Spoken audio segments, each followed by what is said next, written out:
rock and roll.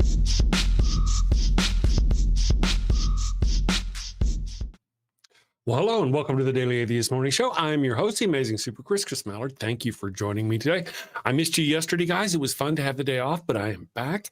My co-host is with me, Ryan. She's here. She'll be popping up in just a minute, and we're going to have all kinds of fun today. I don't know what kinds of fun. It's going to be fun, though. Here we go.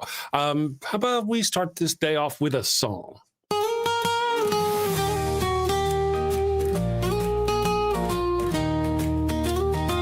Mi burrito es tan bueno, it burns when I pee. Abraham had the crotch cooties and gave his sister wife to me.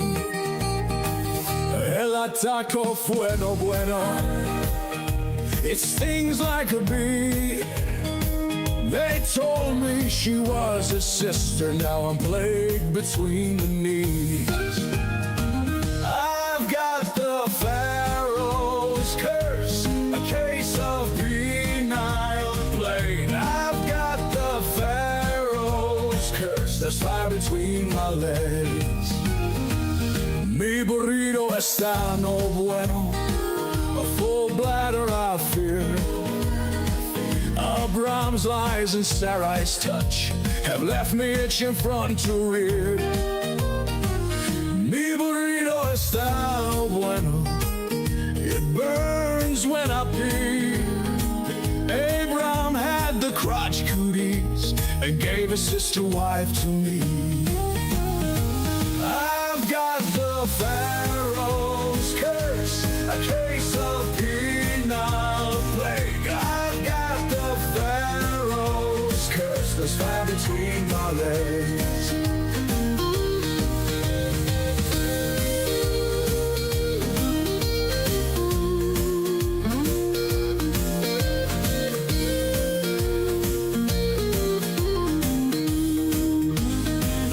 Mi burrito está no bueno, a full bladder I fear. Abraham's lies and Sarai's touch have left me itching front to rear. Mi burrito está no bueno, it burns when I pee.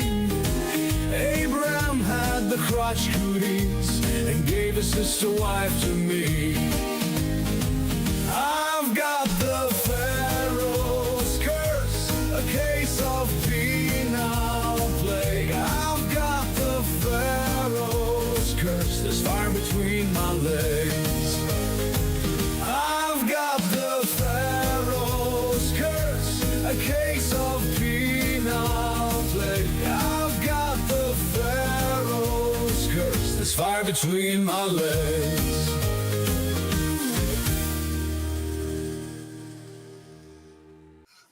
All right, we are back. I hope you all had a wonderful weekend. And of course, on Monday, I got Ryan here with me. Good morning, Ryan. How are you doing? Good morning. I'm doing okay. Oh, and I don't have my green up either. I was running a little behind this morning. I came in under the wire again and had to That's reboot. quite all right. Like I said, we woke up the white doors. You know, if they can see both the doors, they think we're in the same house for some business. But True. They know. Let me go here. Oh, Or maybe that you're in my closet. You know, how'd they know? You know, people are not supposed to know that. There we go. Boop and boop. Okay, 1 second here. And I'm doing a thing. All right. So how are you doing? Did you have a good weekend and a Monday? Well, it was a weekend. Okay. It was a week. It wasn't bad for me. I'm fine, but I've been a nurse recently the past week. Oh, But things are on the up and up. So now that's all calmed down, thankfully. But I had a good Monday. I enjoyed the conversation yesterday. We discussed Erica Kirk. We didn't really get into Columbus Day as we had wanted to. We kind of, after 2 hours, we ran out of time. Can you imagine that? Yeah. 2 hours and you didn't even talk about the one subject. We've done that here before. It's not often, you know. Yeah. But oftentimes we do it just not because we just forget to talk about the subject.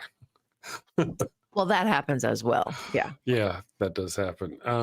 Well, good. You know, I'm glad you guys had a good show. I was doing stuff yesterday. I'm working on new things, tech nerd stuff. It's cool. Oh. You know, it's cool to me. Fun. Yeah, it'll be fun. Let me say hello to everybody here in the chat. Good morning, Rainbow Ash, Chemical Squirrel, Madewell, Theophilus. Good morning, Ryan Coltastic. She's here again. Wow. Good morning. And let's see, Michael Wolf is here all the way from the other side of the pond. And Kind Nine. Good morning, everyone. Thank you all for joining us. Austin Sims was kicking in the door early this morning, and Locked on Law. So good morning, everyone. And of course, we have our lurkers. We have those who are lurking in the chat. Thank you all. Have lurkers. Well, yeah, we do have some lurkers. Mm-hmm. We love I don't know our what that is. I'm a little worried about what that is, but it is. It could be. Let me see here. We have Chef Joshua James Bell says, cool. That's a cool name. Good morning, Chef Joshua James Bell. You guys should, for Sci-Fi Saturday, you guys should review the series, The Expanse, and even review Star Trek Deep Space Nine after Ryan has finished watching it. Chef Joshua, I think that's Wile E. Coyote's super genius. I'm actually in the middle of firing up my old I Spy Sci-Fi channel, and I want to do reviews of science fiction. And I'm actually reviewing Alien Earth, and I'm halfway through the first episode, the review of the first episode, and I'll be dropping that over there shortly. So, but Sci-Fi Friday, we actually changed it from Sci-Fi Saturday. It's not Sci-Fi Saturday anymore. It's Sci-Fi Friday. You know, it's too many days of the week.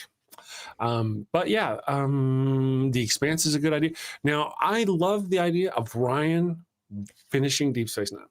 Ryan and her hubs have not managed to finish Deep Space Nine. There's something about it they didn't care for. I don't know, but they managed to plunge all the way through Discovery somehow. Oh my God. Somehow. Let's talk some more. Oh my God, let's talk some more. It's all about Michael. It's all about, no, I'm sorry. Let's have another monologue.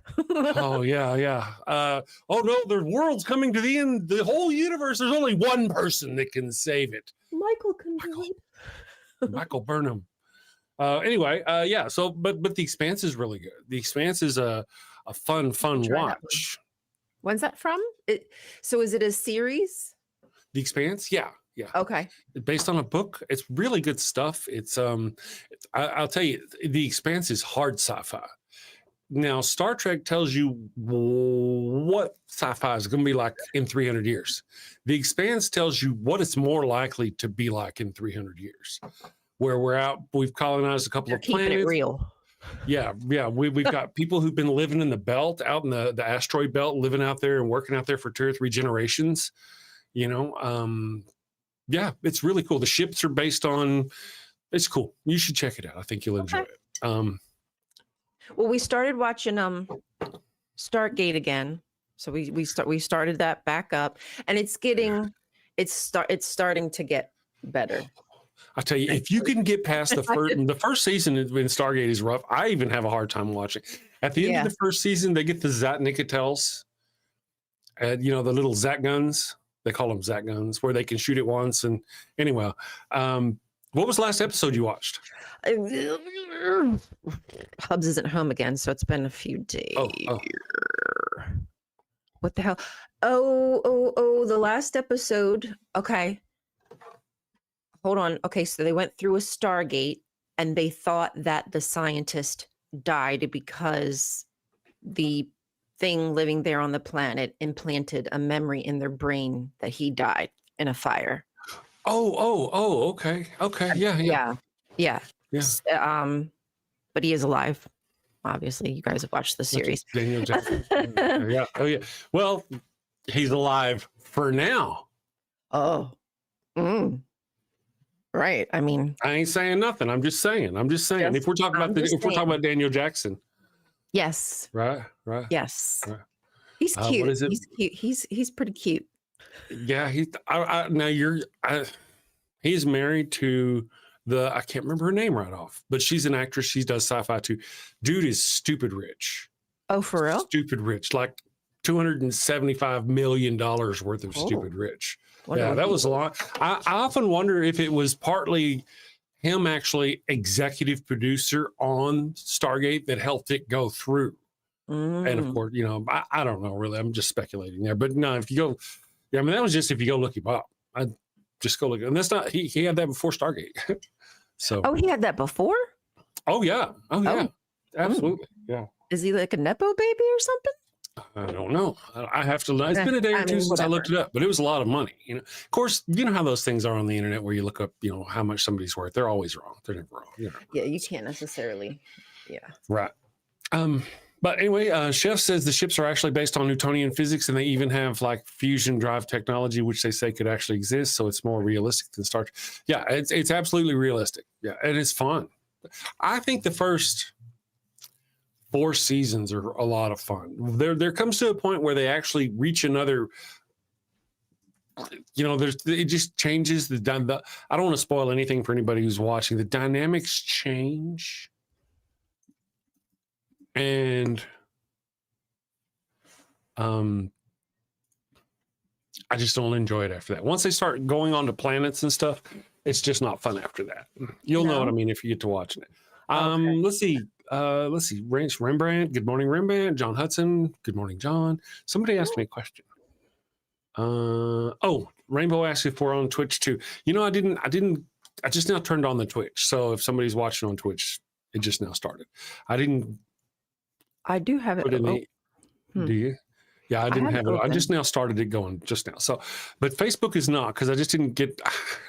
I was busy doing other shit this morning. Good morning, Comic Brandon. How are you doing? I hope you're having a wonderful day this morning. This week, actually, it's Tuesday. I was off yesterday. The ladies over at Java and Jugs gave me the day off here at the Daily Atheist Morning Show. So I am back after a nice 3-day weekend. I hope you all had a wonderful weekend. I don't recognize the name, Comic Brendan. Are you a fellow burner like the rest of us, joining us heathens here at this ungodly hour?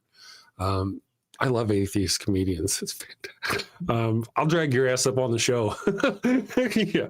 Yeah, ass crying. I ain't scared. Tell me. You know, of course I say that, and then there was that one time I got that guy. Right? Oh, it was a horrible show. Horrible. Oh, anyway, yeah, it doesn't go so well. Yeah. But anyway, you're new to this group. Good morning. Ryan, let's see. We got even people goofing off over there on the Twitch. Thank you. Let's see. Yeah, so I really dig, you know, I love the idea, Joshua, Chef Joshua, and everybody who's digging the sci-fi. Love it. So we'll have some kind of plans. Now, this Friday, did you guys finish Firefly and the Serenity? The movie Yeah, we did. I thought the movie was excellent. I loved it all. The movie I saw first. I saw the movie first. I was like, wow, that was cool. My little brother goes, you know, they made a series. That's from a series. I'm like, no. And then I went and watched the series. So, but yeah, I really enjoy it. So yeah, there's a following. It's really become a cult following. Brown coats, stuff like that. You can get, It's unfortunate they didn't decide to continue it. And they even had that actress. I don't know her name, but she's from, or she is in American Horror Story. Don't know her name. She was at the end.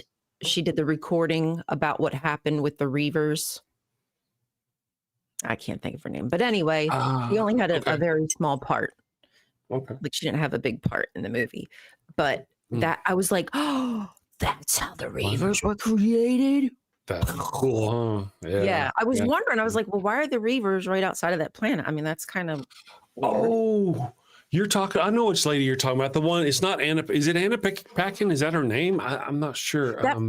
That sounds. Is that her name? Yeah, you guys are right. She's from American Horror Story. She's an actress. She's all over the place. Yeah.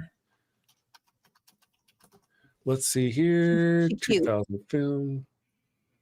I'm pretty sure they're right. I'm not sure of her name, but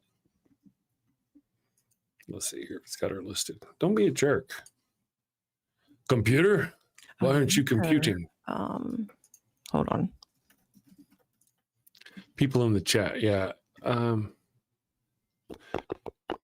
know. Oh, Sarah Paulson. Sorry. Yes, Sarah Paulson. that's it. Sarah Paulson. Yeah. Sarah Paulson. And she does a great job. She's in. That's what you're saying. She's in like this long. Yes. Yeah. But it was such a even. Oh man. And when you realize that because at first she sounds like she's okay. She's just explaining what happened, and then you hear the commotion, and you realize like, oh snap, she's not safe. And then she puts the up to I don't want to say it up to her head. Yeah. And then the dude tackles her, and I was like, oh no, you waited too long. You should have done it. You should have pulled it beforehand. Oh, That's good stuff, huh? That's good stuff. It was really good. Yeah, we're watching it again. We just finished watching episode 3 or something like that. The one with the guy who's becoming a reaver. It's early in the season. We haven't finished it. Oh, and homie dies. The pilot. I was like, oh. Yeah. I was like, no. Do you know how they? Do you know how the reavers wash their spears? No. They run them through a wash. That's how they clean their spears. They run them through the wash. Poor guy, he got washed. Yeah. I'm a leaf on the wind. I know, and I just wasn't expecting. It's so funny because every single night, and it doesn't matter which show it is, but every single night I scream at least once. Oh, really? Something catches me off guard, and Pickles is normally on like the one couch, curled up. She's ready for bed. You know, she puts herself to bed at like 9 o'clock. But she gets very upset when I scream, and she always gets down, looks over at me, stretches, and then walks away. it never fails that I scream, and that I screamed because I was like, "Yay! They made it!" Like they coasted in on the freaking skin of the butt of the ship of the boat, and then that thing came right through. And sorry, you guys. Hope I'm not ruining it for anybody. Spoiler alert. Yeah, they did a great job. They did a great job. Even like the way the ship crashed, very realistic. You didn't see it. A lot of ship crashes in sci-fi movies are like, nobody would have lived through that. Right. And then it all come out, But yeah, that was a good one. And then, no, my understanding is the reason why Book and Wash were killed off in the movie is because they were unwilling to commit to continuing if the show was picked up again or if they made another movie. Oh, they were willing. They just couldn't sign a contract saying they were going to sign a contract saying they would because they were too busy working. Damn. That's what I heard. I don't know how true it is. Dave Murphy's here. Did you know Dave Murphy was here? Good morning. Yeah, I was sad when the preacher. I was like, oh damn. I was like, they killed him too. Okay. Yeah. One of my favorite episodes. Thank you, Rembrandt. And I didn't really plan on talking about this today, but I'm, unless somebody starts complaining, that one of my favorite scenes. I have to say, in all of science fiction, is whenever Malcolm, he's got that wife, and Jane wants her, and Malcolm steps out of the room, and Jane's standing there with his gun. He's like. And he thinks he's going to kill him, over the girl. And he's like, he's going to give him his gun. He wants to trade his very best gun for that woman. Do you remember that scene? No, this is in the movie? No, in the series. In the series. And say again, so who's? Okay. I know who Jane is. So Jane's the good guy, the big guy, right? Okay, so in the episode 6, I think it was, where Malcolm Reynolds gets married. Right. Okay. The little redhead. Okay. Yeah. Malcolm doesn't want her, but Jane is like, I'll take her. Yes. So later on, Malcolm is coming out of a room and he's like steps out. Oh, he's leaving Inara. He just got in a fight with Inara and he's leaving Inara's thing and he steps out and he's like, there's Jane with a gun. He's like, oh, but Jane's got this big, huge rifle. And he goes through this thing. I killed a man with his gun. And like, he's really talking up this gun and you're thinking he's fixing to use it. And then he goes, I'll trade you this gun for. That's right. That's right. Yeah, I wasn't expecting that either. I was like, oh shoot, he's really serious about this girl. Do you remember how he even got to take Vera out at the end of the show because they were going through that place and he put the gun in a space suit so it would fire and he shot through Yes, that was so smart. That was super duper smart. Yeah, I like that one. Yeah. Oh, and now go ahead. Well, I was just going to say, the sister who's, been messed with in the head, River. and this is from the movie when what's his name? Oh my gosh, bounty hunter. Sorry, guys. Oh, he doesn't really have a name. The agent. The age. Okay, I was wondering. I couldn't think. So the bounty hunter comes, and homegirl gets in his ship. and she's talking Oh. through the Oh. I just thought that was really super cool. I was No. like, did they give her an ability to melt into the ship? Like, am I crazy? Like, what? What's Okay, going you're on? talking about the last episode of the series. It was it was a bounty hunter. His name was Jubal Oh, Early, geez, my bad. Okay. and he had his hard of hearing. He's like something about lying. He's like, "Did you just call me a lion?" No, I said lying. Yeah, he was kind of. That was a good one. That gives me the creeps. Whenever she's like, I'm in the ship, and she starts laughing. Yeah, Yeah, you didn't know I could do that. I melted yeah. in. I'm one with the ship, and I'm thinking like, okay, is this something like Star Trek? You know, I mean, how they do that. Let's see here. Daryl says, "Is this Sci-Fi Tuesday?" No, not really, Daryl. We're Sorry, compelled. Daryl. You know, we can't help ourselves. Fucking nerds. Yes, packet. Let me go here. Boop, boop, boop. Let's go here and go see what. No, that's not going to work. Okay, and let's see. Was Lucifer framed? That's a great question. Okay, let's actually go and check our poll of the day real quick and see how that's going. Yes, I had to switch monitors. I had tech gremlins got me this morning just before the show. It's my own fault. I haven't sacrificed a tablet or mobile device lately. Yes, I did it to myself. The question of the day was Lucifer, Satan, the advocate, the devil, whoever, was he framed? And the reason why I put all those names, I even started to put on there, you know who I'm talking about. Because if I just said, was Lucifer framed? People are going, Lucifer wasn't. Oh, shit. All right. So was Satan? They're like, well, Satan was. Listen, bitch, you know what I'm talking about. I'm talking about the bad guy in the Bible. So I didn't want to go through that. And I want to tell you. No, that's what I'm trying to say. Yeah. I even typed that in there. Don't be a bitch. You know what I mean? Don't be a bitch. But then I typed it out. Wait, you know what I hate? I hate when YouTube warns you. This goes against. Do you know how many times I've had to I try to post and then I'll just change like one letter to see if I get, and then it'll still tell me. I'm like, damn it. YouTube's like, thumbs down on you, thumbs down. What I do is I call them an idiot, but I put it in all caps and the I is an L. So I'll just use this. So it looks like idiot, but it's actually not spelled. Gotcha. I'm so petty. Wow. Yeah. So you get around, you're like a mean person. I never get flagged for nothing on my own, but I don't go around calling people idiots or stuff. I try not to, though. No, I don't. I really don't. I don't. I do tell them they're ignorant. I'll be like, you're ignorant. I will tell them they're ignorant. You're ignorant thinking. I don't actually call them names very often. Probably should, maybe. I don't feel like I'm rightly to do so. Dark God 6 is here. 646. Morning, demons. Ambushed Apostate rolled in. Rembrandt rolled in. All these wonderful people. Trip is here. Equus is here. Yeah, so let's check our poll. I was checking the poll. Got distracted because that happens. The question of the day was Lucifer, Satan. It was the bad guy of the Bible framed. 29 votes so far. And the leading answer with 72% of the vote is yes, God's PR team is just that good. Hashtag free Satan. Hashtag Satan was framed. Option number 2 is coming in last with only 3% of the vote, which is probably like one person. No, Satan is the one with the good PR team. God is holy. Let me move this over here so I don't look so weird reading it. My monitor broke. Option number 3 is, yeah, right. So apparently somebody out there thinks God is holy. Option number 3, it was a classic he said, she said in heaven. We've got 14% of the vote, and then none of the above.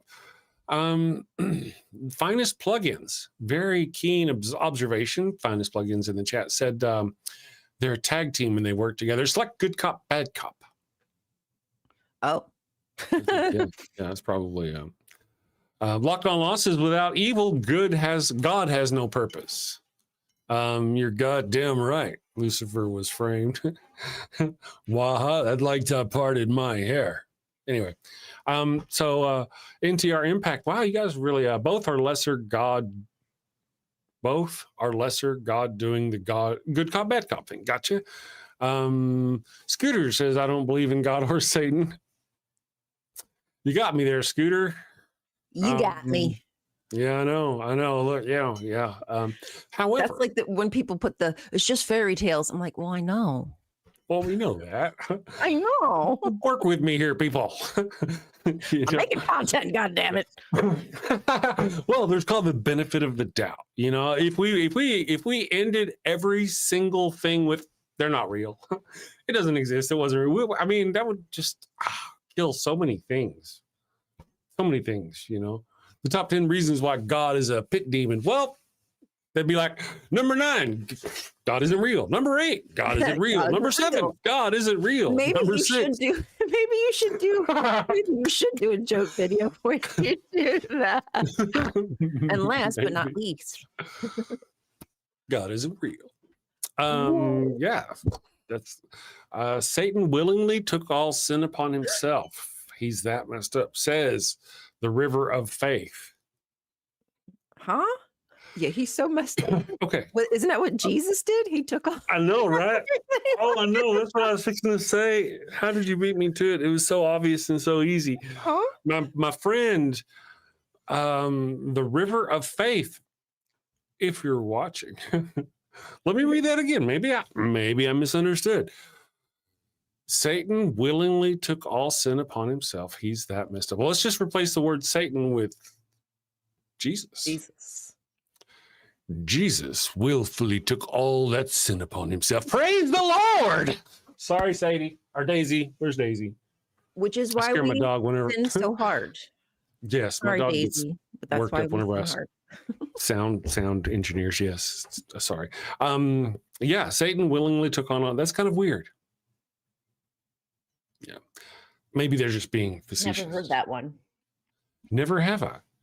But that is literally what Jesus, I thought, did. Right? I know.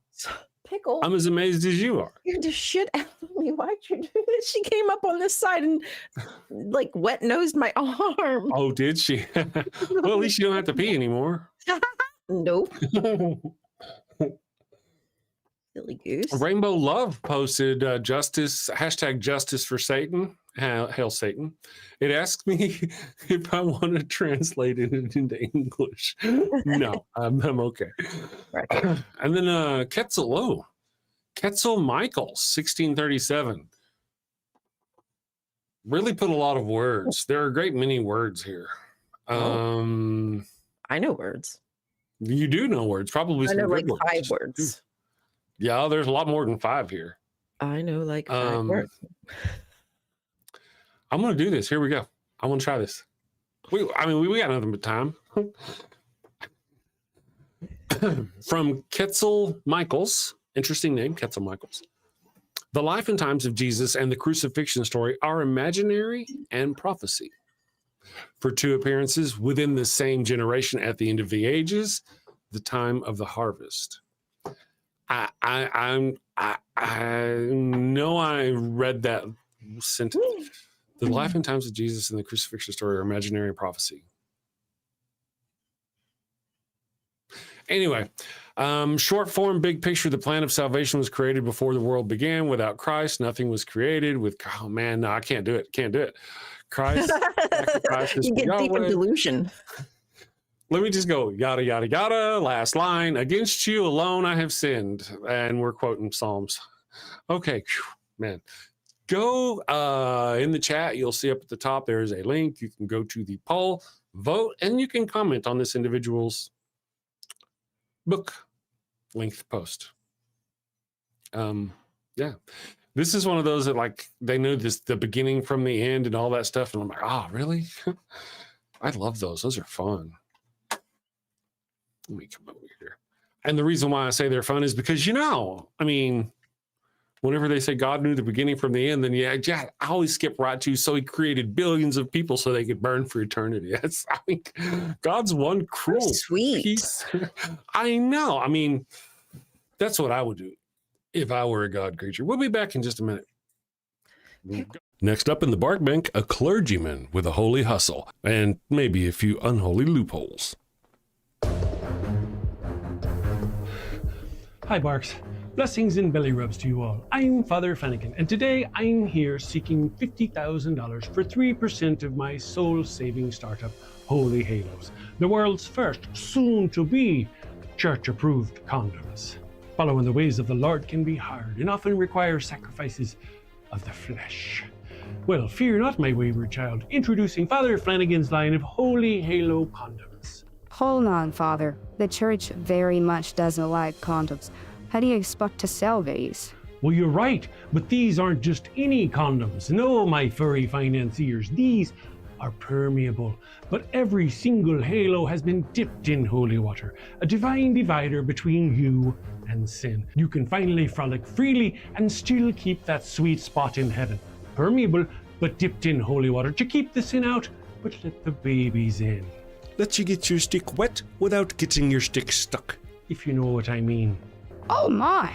Very embarrassing every time. So basically they don't work as condoms, but they let you get away with having sex without going to hell? Exactly. The church gets to keep making babies, but you don't have to keep going to confession. Think of it. No more guilt. No more awkward I'm saving myself for marriage speeches.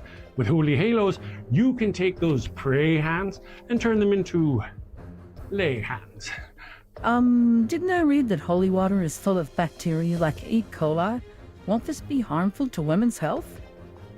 The words are English, but I don't understand the question. How are you addressing the issue holy water presents for women's health? Again, I'm not understanding. She does that. Well, we don't get it either. Is that mesh from a window screen? Ah, that's a keen eye you have there, young lass. Yes, yes. Another fine selling point, rough on the outside to increase her shame, as it should be, but soft and smooth on the inside, internally lubed and ribbed for his pleasure. We even have custom scents. Scents? Now you have my attention. What flavors we talking? Don't pitch me that vanilla missionary nonsense, Padre. Well, we do have virgin vanilla, but we also have miracle mint and cooing camel, and my personal favorite, sweat of the Savior. And the Vatican, they've blessed this endeavor? Well, not exactly. I'm still waiting on the papal decree one way or the other.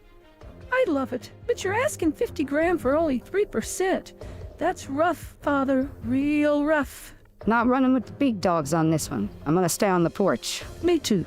Good luck, Father. 15%. Ouch, 15%, that's highway robbery even for the church. Come on, Father. We're dogs. We know a bone when we see one. 10%, and we'll even bless your branding. Look, meet me in the middle, 7%, and I'll baptize all your puppies. 7% works for me. Father Flanagan, it looks like Wait a second. Our producers say we have a special call-in bidder. Let's get him up on the screen. Folks, we have the guardian of the sacred fire hydrant himself. Oh no. Defender of the holy tennis ball and eater of the golden kibble, Pup Oliver Poops a Lot the Fifth.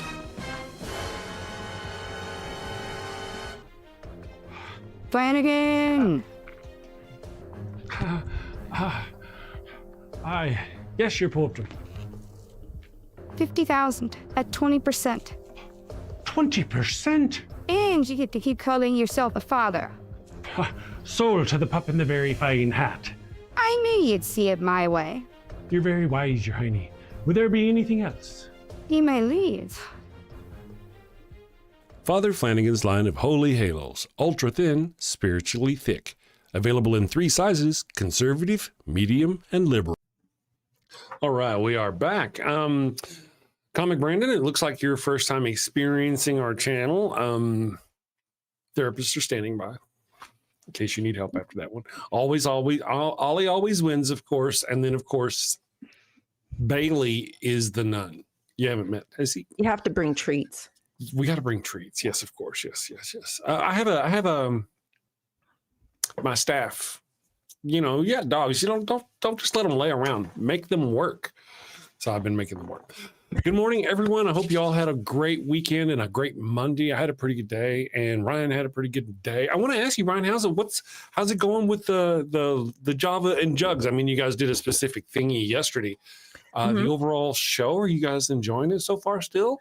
I have been enjoying it. I believe the Awesome. ladies have as well. At least I hope Okay. so, because I don't. I mean, I don't want anybody to do anything they don't want to. But I think we've been enjoying ourselves, and I've told y'all this many times. But just because I've grown up in such a small world, I appreciate having the opportunity, I should say, to speak with people from different backgrounds, what have you, religious as well, because it gives me more insight into things that I might not have thought of or explored. So for me, it's also a growing experience. I get to have fun, laugh, but learn things as well. So, and my got to show up yesterday, finally. Yeah, that's awesome. And I get the day off. I appreciate the day off. My peeps who watch the show get to watch you guys, and it gives me the day off. So I'm glad you guys are enjoying it. That's cool. I'm hoping to do more for I have a commercial-ish thing that I want to make, but I need people in the audience to send me videos of them and their dog. God damn it. And then I'm going to have a little music video for a little break. I haven't heard about that. If you want to shout out real quick to I haven't heard about it. You want to shout out to our audience and let them know? Yeah. So Do you need videos of you and a dog or something? I wrote a little song. It's just I wrote the lyrics. It's an AI song, but I thought that would be cute to have everyone's pooches in the video as a commercial or whatever, just a little break for us and for the audience. So if you would like to be in it, which means, you might be on video, so be okay with being on video, I would love to have you and your dog in it. So if you can find a way to send that to me, I know it's difficult to send video, just limits and whatnot, but we can figure out a way. If you could just try to hit me up I'm in the Discord. In the damn Discord. So you can find me there. Let me actually put that up on the chat here so people can see it.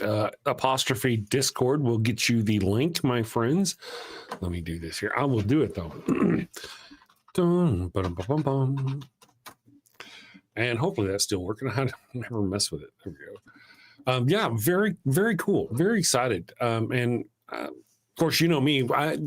Did you read the script yet that I sent you? Fuck.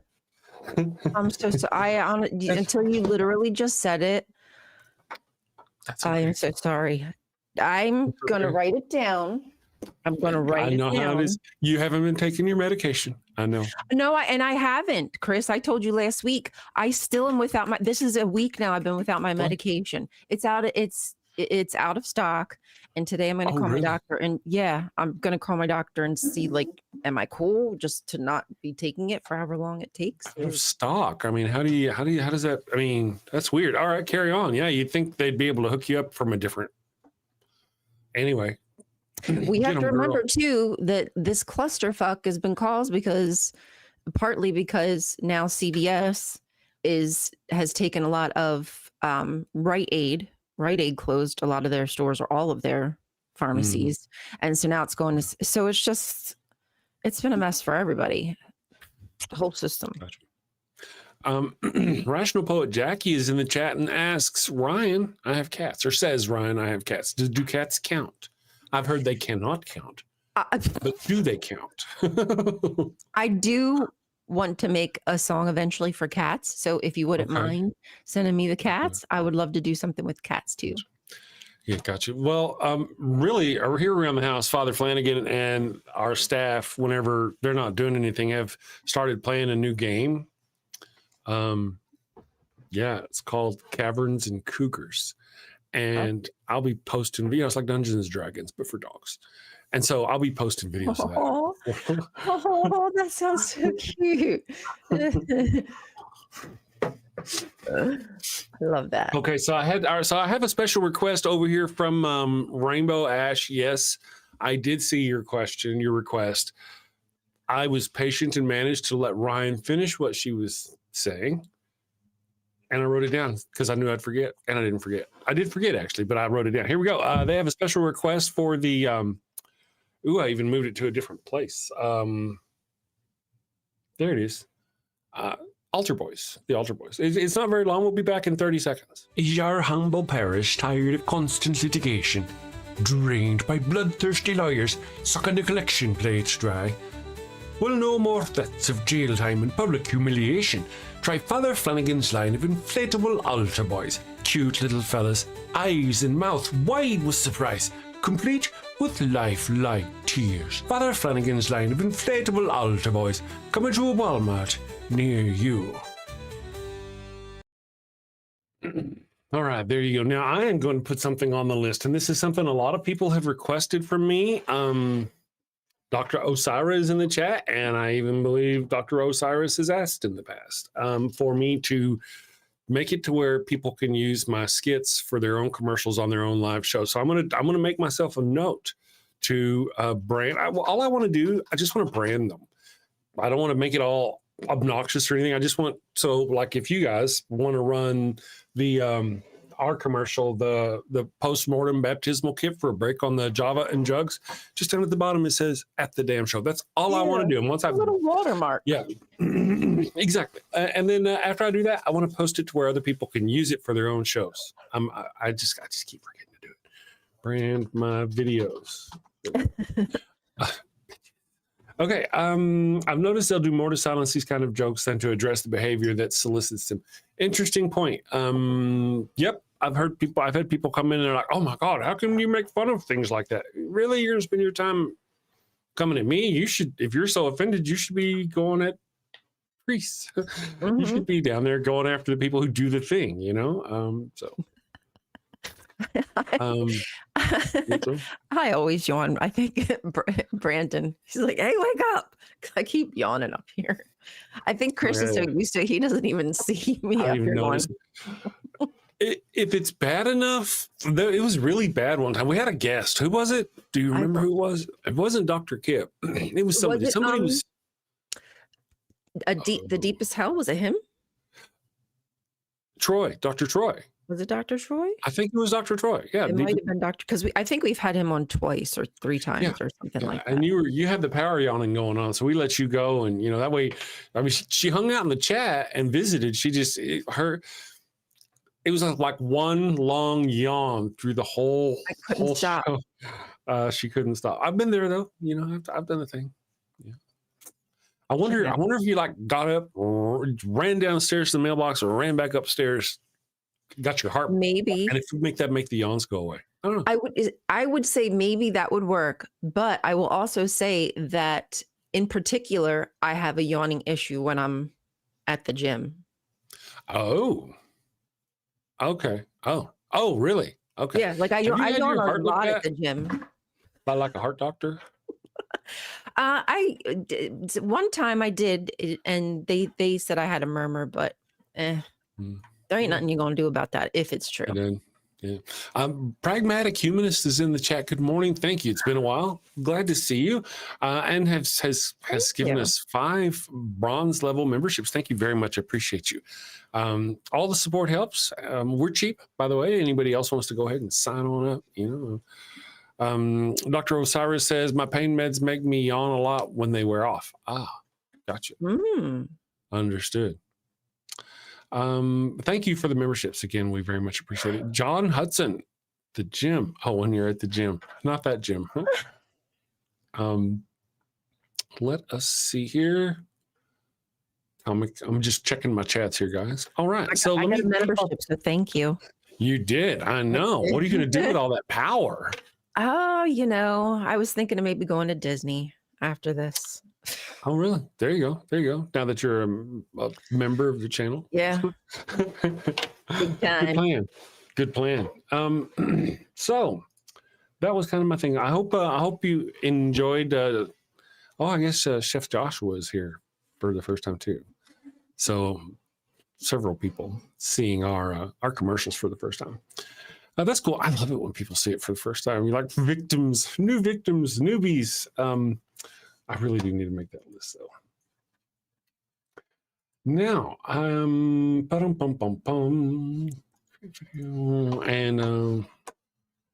Atheist got a membership? That's funny. Oh, Gray Old Dude says theists should automatically get memberships for free. Just for the irony. Yeah. I don't know. That's one of the things the cool thing is we get those emotes, I could just Mhm. see the theist becoming a member and then spamming us with like crosses or something like that. Equa says if you go to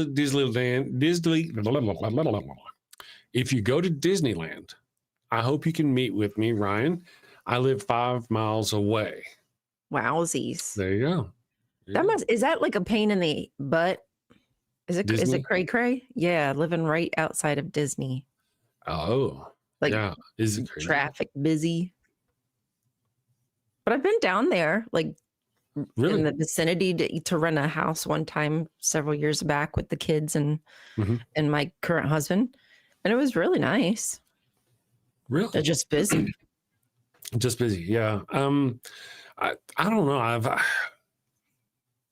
I even if I lived right beside it, I probably wouldn't go. I lived real close to Six Flags. I mean, 20 minutes from Six Flags for 6 months, and I never went. It's just not my bag. But you know, my wife, the evil one, could probably, if she said she wanted to go, and you know, I would. Oh yeah, I want to go. I'll go with you, because I like wherever she wants to go. I usually go with her, and I'll do I wouldn't normally do. And I always have fun. It's always fun, you know. Like we go on this cruise for the Star Trek cruise. And she's like, well, you want to go on these excursions? I'm like, you know, I really like the big boat. I like the boat. I came to go on a boat. I'm on a boat. I want to be on the boat. And but she booked us these excursions, and you know, we really had a good time. It was the spice that I needed for the trip. It was a lot of fun, you know. Somebody said, oh, Brandon said it's still Florida though. Yeah, I probably will not be visiting Florida anytime soon unless I had to, just because I'm boycotting Florida. I love you guys. I want nothing but the best for you, but I just don't want to be there. Just don't be there, at least while you're in your birthing age. While you're in breeding years. Yeah. God forbid I get fucking trapped down there or something. Yeah, no doubt. Yes. I mean, if you're a working uterus, that's all they care about. Archangel Gabriel is here. Thank you for joining us this morning. Christians are into torture devices these days. That's a question mark. Like X, is it a kink thing? That's a good question. I don't know. Maybe you should ask Christians. Christians are into torture devices these days. Good morning, Archangel Gabriel. I don't know. I would like to maybe say they are, but you know, it's like the Christians come in here and like, atheists hate the color purple. Really? No, that's not what an atheist. They do it all the time, you know. So I just kind of. Sapient Cephalopod is here. Good morning, Sapient Cephalopod. Thank you for joining us. Equus says, I'm near Disneyland in California, not Disneyland, Disney World in Florida, just to be clear. Okay, so you're very far away. Yeah. I could see where So was that just like a random Equus? Were you just sitting there thinking, I'm near Disneyland. Ryan, I'm near Disneyland. I forget what we were talking about. Something. Oh, because I said I was going to go to Disney World. Oh, okay. I think so. And then I kept Disney World in my head, even when I saw Disneyland. You know, you read something, but you still have a preconceived notion in your daggone head. I hate when I do that. Sorry, Equus, for making you out to sound like a perv. Oh, I said land? Oh, I said land. I don't even know the words that are coming out of my mouth half the time, y'all. I hate when I freaking do that. Sorry, guys. You know, it happened. I don't really know the difference between. I know the difference between the two, but only because one day I went, what's the difference? And I went and looked it up. But beyond that, I don't. It's not as I already mentioned, it's not my thing. Michelangelo PE is here.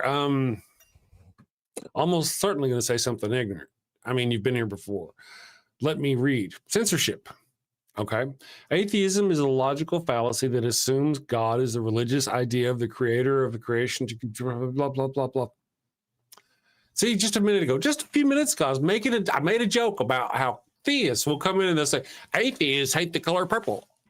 Because that's what they do. They say things about atheists that has nothing to do with atheists or atheism. They paint. Anyway. Carry on.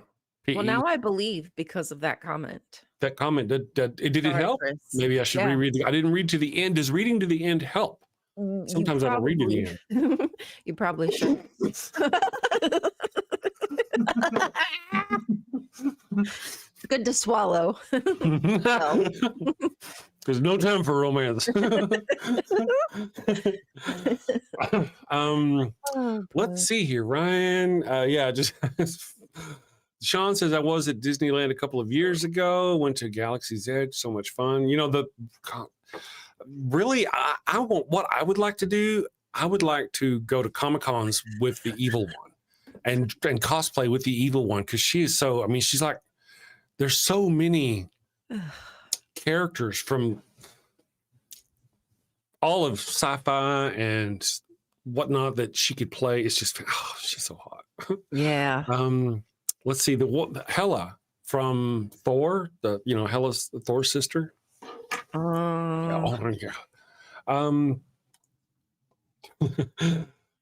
Good morning, Tux TV. Thank you for joining us. Let's see. I'm just checking out what Safia said. 1.5 Disney. There we go. Okay, just checking to see if our odd individuals continued with their conversation. No. They converted and left. I know. Well, they spread the word of the Lord, and now they're no longer needed. They've got to spread the word of the Lord elsewhere. Yes, many places to be. Many places. The Mighty Filbert showed up this morning. Good morning, the Mighty Filbert. Thank you. The average Filbert was here earlier. We're like, dude, get out. We need a Mighty Filbert. No average shit. The mid Filbert. Archangel Gabriel says theism is the logical fallacy that you're assuming because you don't know how they say. Thank you. All right, Archangel Gabriel is there to handle that for us in a more reasonable and logical way than I was willing to handle it. Thank you for that, Archangel Gabriel. Michelangelo PE, let me know if you need some aloe for that burn. Oh.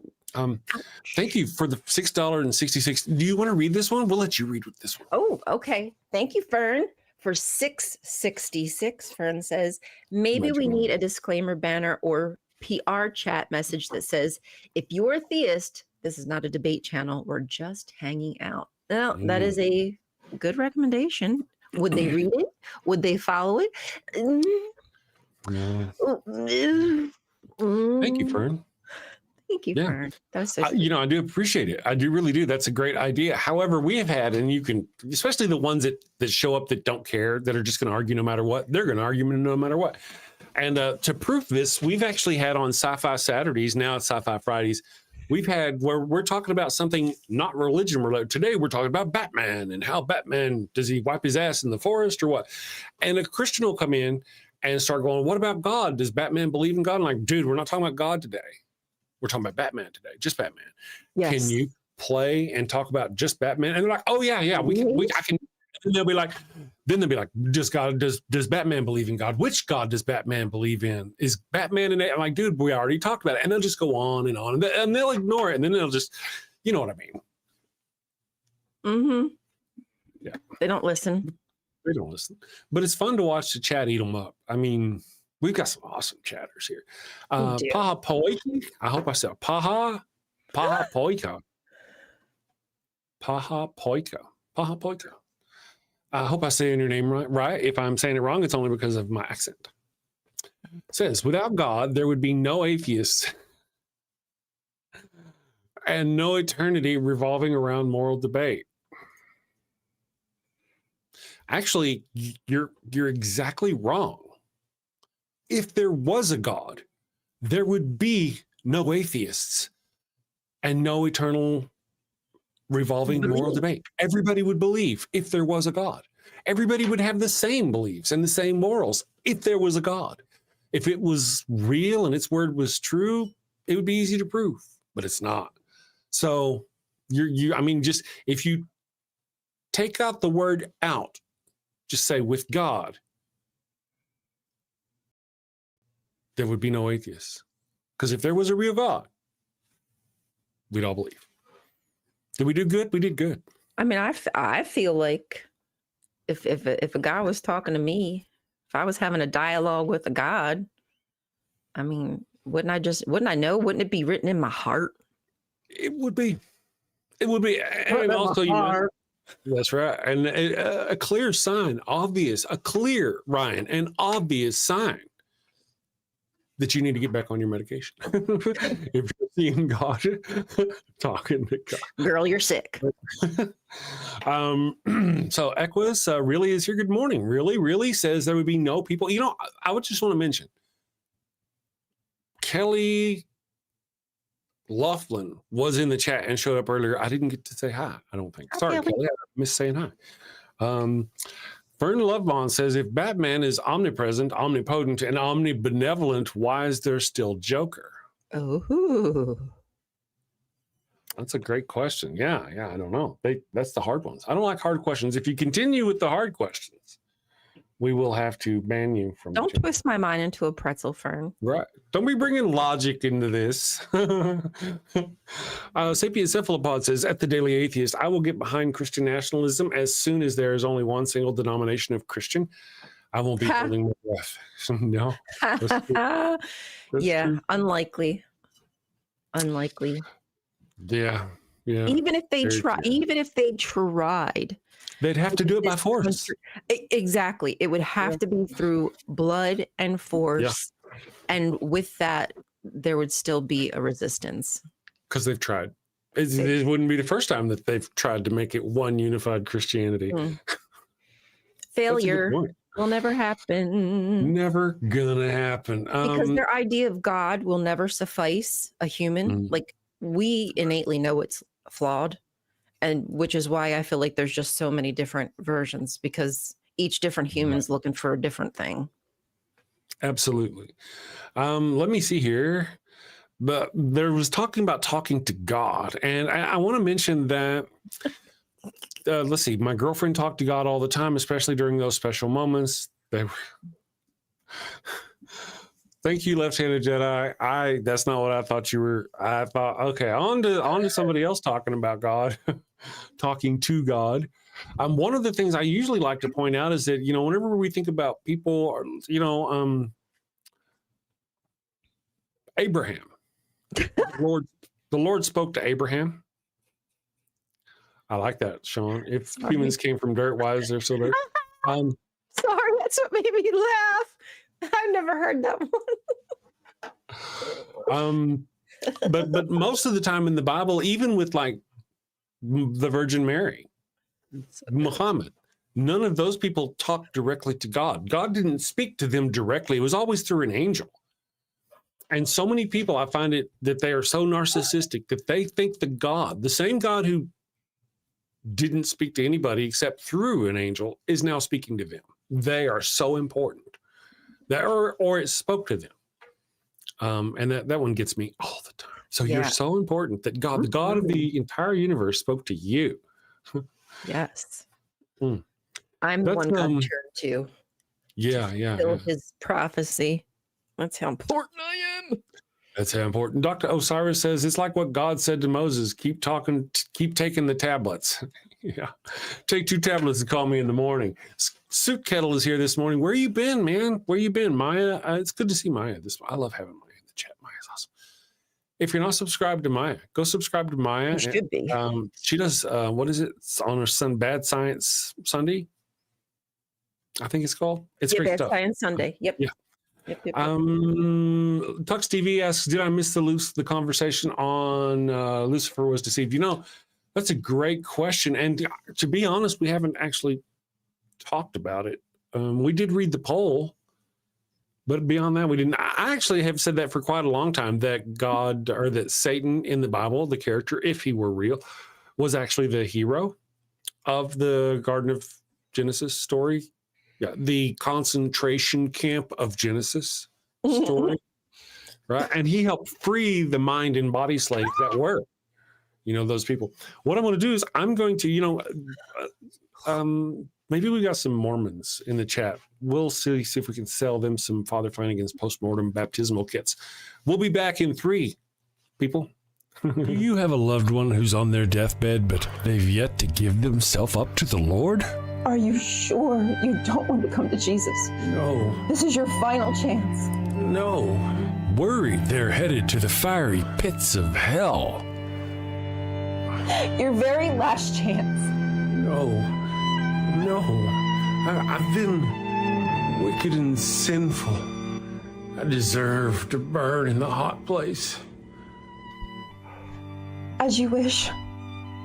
Farewell, my heathen husband. Farewell, my... Well, fear not, my wayward child. Introducing Father Flanagan's line of post-mortem baptismal kits. No more worries about being miserable alone forever. Be a good Christian and share that eternal pain and suffering with the ones you love. I'm in hell. Not as hot as I thought it'd be. Kind of feels like Houston, minus the humidity. Hello. My favorite drink crafted to perfection. Ooh, and some dank ass weed. I can't bear to be down on my face chanting, holy, holy, holy is the Lord, every day, all day, for all eternity, by myself. Wow, is that George Carlin? And Alan Turing, look at that. Carl Sagan, oh, I am so honored. You've been my hero since I was a kid. Neil deGrasse Tyson, what are you doing here? Oh, I get it. I get it. Schrodinger's heathen. Very cute, you. Very cute.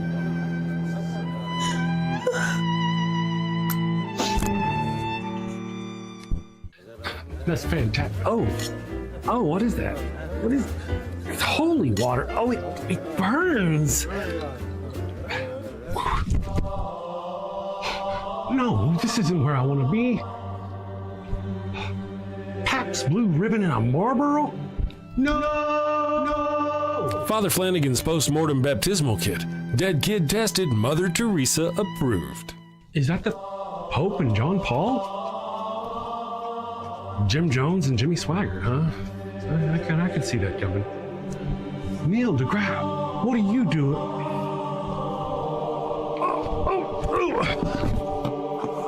Holy, holy, holy is the Lord. Holy, holy, holy is the Lord.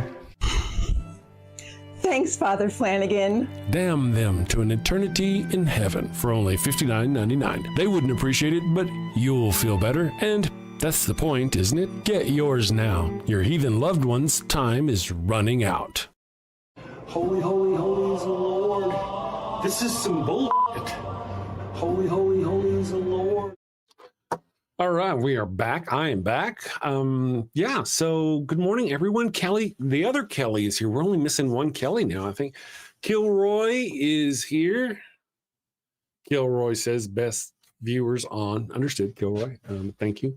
We have Twitch moderators that'll take care of you. Be right there to see you. Chris George is here. Good morning. No fiery hell in mainline Protestantism. Nora Young Earth. Christ uses hell and fiery. Christ uses hell and fiery, metaphorically. Gehenna, the burning garbage valley outside the wall of Jerusalem. Interesting thoughts. Chris George, you're probably absolutely right. Yeah. One of the things is, whenever it comes to these things, like the story of Gehenna, there she is. She is back. I made it. What they thought of hell and who thought what of heaven and what happened after you died. I mean, we've got before Jesus, there was no heaven. After Jesus, there was, everything changed. There was no hell. Actually, if I'm not mistaken, Jesus brought us hell. There was no hell before Jesus. You just died. Your time stopped. There was no mention of anything after that. No eternal torture. Jesus didn't save everyone. Jesus brought hell and eternal damnation. When you say it like that. I know. But actually, when you put it that way, that's pretty. That's accurate. Right. I mean, let's. All right. We have a new somebody I don't recognize. Good morning, Andy Alonso. Thank you for joining us. Andy Alonso says, Jesus is a tyrant while Satan is a hero. I'm with you on that one. Yes. Agreed. Trip, Rainbow Ash. He's always wear a cool shirt. I do occasionally. Every now and then it does happen. Sometimes they look too much like, what's his name? That religious weird guy. Oh, Hovind. Ken Hovind. Ken Hovind, if you're watching, I'm sorry for calling you Oh, she stole my blanket, you religious. little bitch. Your dog. Pickles? Yeah. Well, our on-site technician probably needed it to keep warm. I have a jacket, so I'm just gonna put my jacket on. It's fine. Okay. All right. Mama makes do. Dirt Dorman is here. A very cool name, Dirt Dorman. I hope what you say isn't. Let's just see. I haven't read it yet. Let's find out together. It says, astrotheology is the mythology of the zodiac applied to holy texts. Understanding of the symbolism reveals the esoteric narrative of all the legends. The path of transcendence. Ooh. Well, that's a way to kick in the door. Hello. Smart people words. Lots of big words. There were big words there and they were strung together. They probably made sense to someone smarter than me. I mean, The evil one is well. there's what? definitely something to be said about that, but I wish I knew Oh, it. yeah. You know, I wish I knew the underlying esoteric meanings behind things. I've heard that often about like Jesus and the 12 apostles. And I've heard whatnot, that too. but I just don't know. I just don't know enough. You know, I saw something on that about how Jesus, the 12 apostles, was an overlay of the zodiac sign and all that Yeah. business. That's an interesting thought. I mean, it's interesting. Yes. It's an interesting. There's lots of things where they merge ideas and I never really thought about that. It's a good one. What? Huh? Who? Huh? I was like, I never really thought about that. The whole well, you know, I thought about it, but it never, the whole, yeah. Because the sun, right? The sun in the center, and then the 12 around the sun. So the sun, and then the 12 constellations as you go around the year. And there's similarities between like Jesus mythology, and I don't even know it all. Jesus mythology and Mithras mythology and Sol Invictus. Like there is similar things between those mystery religions and the worship of the sun and Jesus and his halo and some of the older depictions that they've dug up. Right. Probably something there, but I don't know that we'll ever know for sure. Sounds like a fun thought experiment. Fun history lesson. Walking through. Yeah. I just kind of wanted to, because I did forget what I was talking about. I wanted to circle back, and we were talking about the evolution. I was talking about the evolution of heaven and hell, and even hell kind of has evolved quite a bit. I think angels and stuff, the angels we think of as modern day angels, I don't think did they appear? They didn't appear until like the 1100s, 1200s, you know, people with wings, that kind of angel. Oh, how we depict them? Personificated. Yeah, I don't think that kind of angel even appeared in our history until somewhere along in there. It's been a while.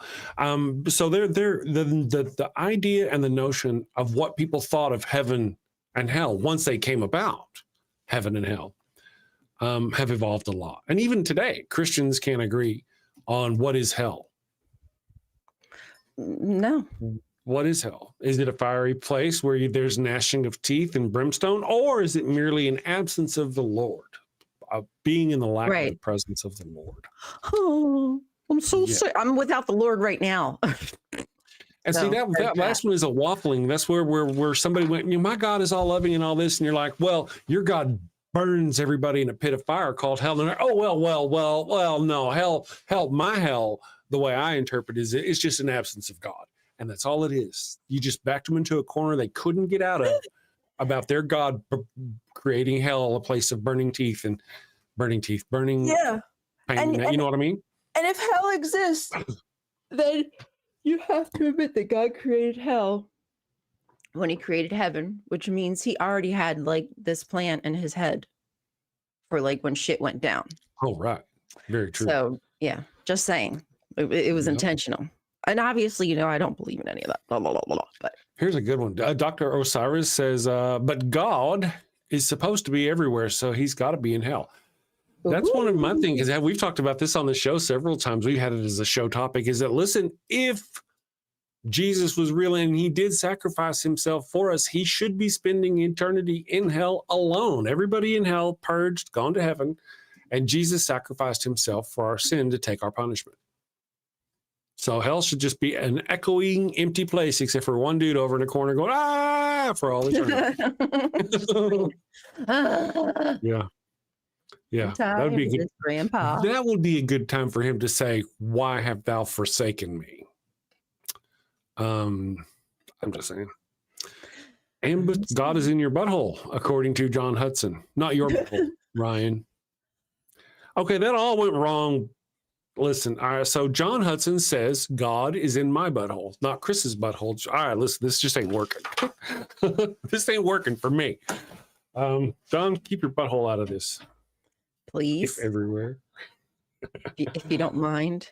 If you don't mind. So one of the things, I even made a video about it, is that the snake, the serpent, if you will, the serpent brought knowledge.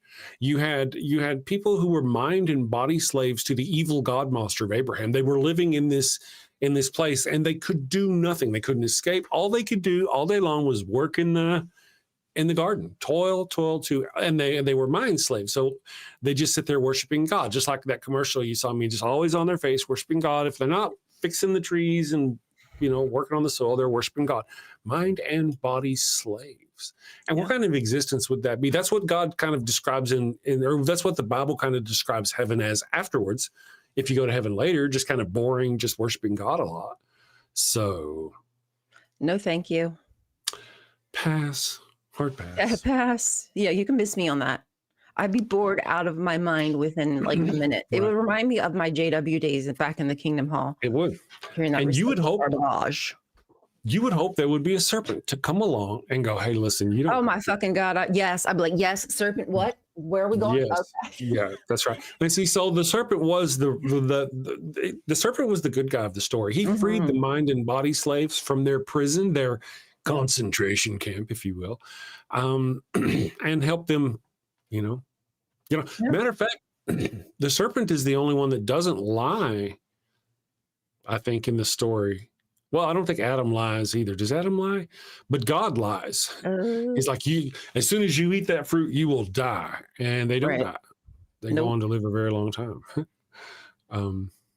So. Indeed. Lots of lying. Mm-hmm. I actually made a video. There's a lot. Go ahead. No. You say again. I was just reading. I was just going to say there's a lot of underlying story that you just don't see if you read it literally for the first man and first woman. But when you kind of take that away and realize, okay, that's not how people were understanding the text. There's probably more about what Kip had said about goddess worship, the snake being one of her symbols, almost synonymous with Asherah because of the fertility, a conduit of the divine, being able to speak to the divine world, but also to the underground world, because snakes can travel like that. That's right. So there's probably more there that's the esoteric, as whoever said that, I forget who said that. Then we see, but that is why I like the Bible, because that's what I want to get to. I want to get to the real meaning. I don't want to get to the black and white. There was a guy and there was a girl. That's so boring. Like that's so like milky milk mayonnaise. It is. But when you go by the story that so many people believe, it's really ridiculous. Dr. Kip here says Adam doesn't do much of anything in the story. He really doesn't. I don't ever see him. I don't remember seeing him try to stop her or convince her not to eat the apple. Matter of fact, one of the things I point out is that she wasn't there when God told Adam not to eat of the apple. Nope. We have no idea. We have no idea if what he told her. Right. So we have no idea. Maybe for all we know, he's like, hey, go eat that apple. Yeah, he might have said just to see what happens. Go see what happens. Yeah. So there was that. Pardon. Sorry. And that's kind of but then again, you also have Adam and the God bus, because Eve is out there. She eats of the apple. She gives it to Adam. He eats of it. They get all weird. Whenever God comes along, he's like, whoa, what's wrong? Because God is all about wrath. What does Adam say? Here's what Adam said. Adam goes, Lord, I took of the apple and I made Eve. No. As soon as before Eve could say anything, he took and tossed her ass in front of the God bus so fast. He's like, that woman, she did it. She made me eat the apple. She did it. She ate the apple, and she made me eat the apple too. Mm-hmm. That's about all he does in the whole story. Just really blames her. He was a little biatch. And so there, whenever we go, and it's even funnier whenever we go comparing her punishment for eating the fruit compared to the punishment Cain got for murdering Abel. Right. Yeah. Like Men actually his reward. He got a reward. Men should have been the ones having periods. Wouldn't that be funny if God was like, well, so now what I'm gonna do? We're gonna switch. What if you were meant to hold the baby in the penis? Oh Fuck. Maybe we were like, Oh, no. wow, like seahorses. Where the men carried around. Yeah, we're like seahorses where we carry around the little, and then we like, that would be, but we do it out of our, that would be painful, awkward. Yeah, I don't think that would make that happen. That's not a good thing. Rainbow ashes snakes are used as symbolism across a lot of cultures. It's a primitive, innate fear. Primates have fear of large snakes. Lots of animals have natural fear of snakes. I think it's, and large cats, evolutionarily speaking. Oh, I've seen those videos of people put like cucumbers behind their cat and they turn around and like. Yeah, true enough. John Hudson says, in the story of Adam and Steve, technically, that's right. It was a little messier. Greg says, I found that version more appealing. Pardon. Let me check our poll real quick and see how things are going. I was just checking to see. Try the fruit. Oh, yeah. Try the fruit for science. Yeah, I've always thought that was interesting that they just threw her right under the God bus as soon as the. We go here. First opportunity. I know. Let's see here. Pardon me, guys, for growling. We've had 40 votes on our poll. There's a link in the top of the chat if you haven't voted yet. Was Lucifer, Satan, the advocate, the devil, whoever, whatever you want to call him, framed? I kind of left it open. There's lots of different ways we could say this creature / individual. Well, let's just lump them all into one person. You know who we're talking about. Here's another way. It was he. I'm going to call him a he. He was framed. Here's another way he was framed. Because how many people did Satan kill in the Bible? None. What do we call him? Satan, Lucifer. Right. I say none. People might disagree with me, but I say none. And you know, guys, like the thing is, Christians don't even freaking realize that like Satan isn't even mentioned in the Bible. Satan isn't even freaking mentioned in the Bible until Job. Right. And freaking Job, like maybe that story has older roots, but it wasn't written down until like the 3rd century or something like that, which tells you something about who this character was. Yeah. You know, or who he wasn't, maybe. The lack of character of this Satan, of this adversary or this prosecutor. Yeah. Well, the other way in which Satan was framed is that he's made out to be like the bad guy in the Bible, but he didn't like she mentioned, Ryan, he didn't kill anybody. And the 10 people, a lot of people say he killed, God takes credit for that in the very same chapter. He says, though you moved me to destroy them. So, yeah, there's that. That's why I say none. That's why I say he didn't kill anybody. And there are things like Canaan, the son of Ham. Noah cursed Canaan, the son of Ham, for the actions of Ham. Yeah. And then Canaan and all of his descendants forever are cursed because of something that Canaan didn't have anything to do with. And then you're like, well, how does that reflect on God? God's not bad. Noah did that. Well, Noah did that with God's power. He couldn't have done it without God. God did it for Noah, essentially. And it's weird to think, like, to me, that's just magic. Like a curse, that's just magic. So Yahweh's cool with cursing people. Right? But who isn't? Really? But that's the whole deal. We've talked about Yahweh often and about how there's never an instance where it's peaceful, it's wise, it's wisdom, it's always violent, murder, death, kill. It's just such a horrific creature and a horrific moral. I don't really get how. Maybe people can answer this in the chat. Maybe we should have a Christian on the show and they can answer this. But how do people get the idea that the Bible is moral? You get your morals from God. Nowhere in the Bible where do they get the idea that God is loving and patient and wise? Well, where do they get that? Nowhere in the Bible does it display that. Now, you may have sycophants in the Bible say that about God. Job going, oh, the Lord is wise, the Lord is patient, but you don't actually see God doing that. You just see his sycophants saying that about him.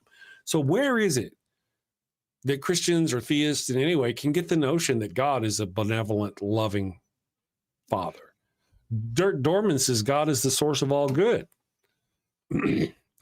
Hey, ways to human. Good morning, AJ. Holy, holy, holy is the Lord, says Hasa Bree. Holy, holy, holy. That's right. Yeah. So those are good questions. What do you think, Ryan? What do I think about what? Huh? I don't know. I didn't forget what I was talking about. It was wonderful stuff. They came in. We were talking about just Satan and the devil and sin and. Well, I have a lot. I mean, there's a lot about.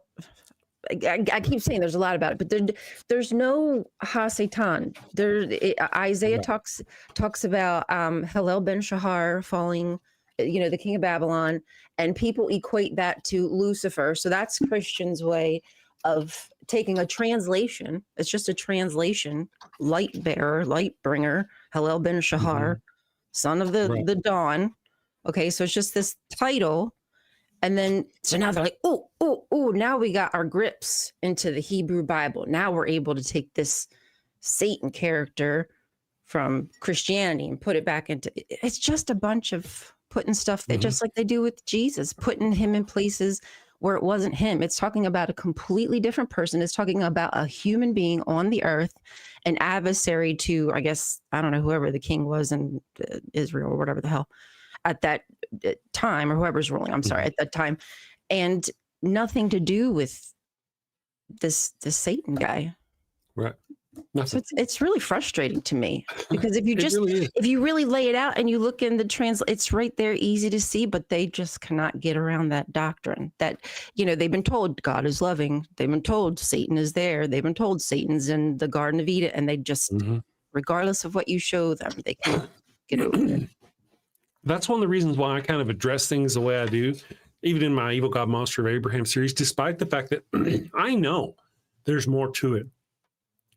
I usually address it as it comes out of the NIV, because that's what billions of Christians use. Used to, yeah. Yeah, and they don't know anything about the history. All they know is Satan's bad. He's the devil. He was the one who tempted Eve in the garden, right? That's all they know. Whether any of that's true or not. They don't know that. They don't know the history or none of that business. I love it. I think it's fantastic whenever you and Dr. Kip starts dropping knowledge on us. Let me read a chat here. Muhammad Latresh says, Al salam alaikum. Al salam alaikum. I think that's what they said. I can't see it. I'm sorry. I don't know where I'm I think that, well, you probably said it right. My accent keeps me from saying it. I just see words. Assalamu alaikum. Say it again. You said it the first time. You got it right. Assalamu alaikum. Walaikum salam. I think that was meaning hello. And says Satan is the good guy in the story. See, that's what I was saying. Satan's the good guy. He frees these mind and body slaves from their toil, their prison. It's a prison. Their slave master. Slave camp. And of course, God is all about slaves and slavery. But that's one of the things, I just want to kind of hammer on that again. If you're a Christian and you're watching, go look in your Bible and see if you can find any examples of God being patient, wise, or loving. Go check it out. Archangel Gabriel, well, at least a few million. Yes, a great many, 100 million Christians. Lots of people use it. I think it's probably one of the most popular Bibles. That one, New international virus. I saw that, rational poet Jackie. Yeah. In a True way. enough. The accuser, Greg S. says the accuser. That's right. Well, of course, and that's the whole thing. That's why in our poll question for the day, I didn't just say, was Satan framed? Or was the devil framed? Or was Lucifer framed? Or was the advocate? I kind of had to put all those in there because I knew if I put any one of them alone, people was going to come at me. So let's see here. Sorry, guys, I'm growling a lot. Let's see where our poll sits. Was Lucifer, Satan, the bad guy in the Bible, framed? I wonder how many people in the comments are going to. Anyway, we'll see. So far, we've got 11 comments. And so far, yes, God's PR team is just that good. Free Satan, hashtag Satan was framed. 73% of the people say that. We still got 2%, I guess, of the people say no, Satan is the only one with a good PR team. God is holy. It really does. Like when you look at what they offer, which one sounds more interesting? Heaven, boring, holy, holy, holy is the Lord, or Satan with like rock music and sex and, drugs. Well, somebody's just not selling it is what I'm saying. PR is terrible. Yeah, PR is terrible. And then, of course, 12% says it was a classic. He said, she said in heaven, and a matching 12% said no. Let's see. Bumblebee Productions. Hey, it's been a while since I've seen a comment from you. Says, as I once said somewhere online, wouldn't Satan be a good guy if he's the one punishing bad people? I guess that's a good way to put it. All right, now wait a second. I don't know where did Satan get dominion over hell? Is that a thing? Or is that just a crazy Christian thing that's not real? So the only thing that it's all crazy Christian things that aren't real. Well, it's definitely crazy Christian. Okay, gotcha. That I can think of that I can connect to is there is a scripture where Jesus says, Baal. No, he doesn't say Baal Zabul, which is a title for Baal Hadad, which is just like High Prince or something like that, like Lord of the Earth. And Jesus intentionally says Baal Zebub. Sorry, it's in there. It's in the brain. Baal Zebub, which means Lord of the Flies. So like in the underground, dirt, death, whatever. So I'm thinking that maybe sometime in the first century, there's a possibility that they might have saw Baal Hadad as some kind of Ha-Satan figure and were equating them. I really don't know. Because that could just be me seeing things where there really is, because it's kind of not fair to, in my opinion, to call Baal Hadad or Baal Zabul Lord of the Flies. Like that's rude. That's rude, Jesus. I don't like it. Lord Baal Bahuza, if you're watching, sorry, we don't. Sorry, Baal Hadad. I don't mean it, baby. Haddadi, baby. I love you, baby. Yes, okay. Haddadi, baby. Yeah. So. There's a lot of appropriation going on with their little thing. Let me go back over here real quick and check this out. Somebody said, let's see. Geo Sam says that all loving, all powerful God with the devil isn't harmony. It's a built-in contradiction.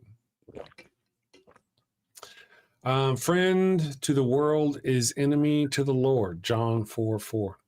Well, kind of one of the things I was saying is that it sure seems like Satan has power over the earth, all of the earth. He has more power than God. He can whisper things into people's ears that motivate them all over the world to do sin and wicked, but God and his angels don't seem to have that same power back. It's weird. Yeah. We may or may not talk about that whenever we come back from our next little thing. Let's see. What should we do this time? Do we want to do the pup? Let's do the pup. Puppy. Let's do the puppy. We'll be back. 2 minutes, guys.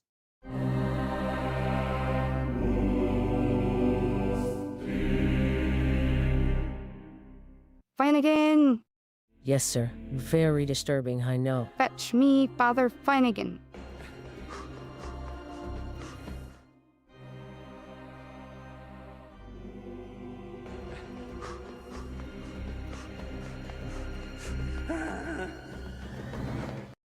Your Highness. You are in the presence of His Holiness, the Puppius Maximus, guardian of the sacred fire hydrant, defender of the holy tennis ball, and eater of the golden kibble, Pup Oliver Puxalot the Fifth.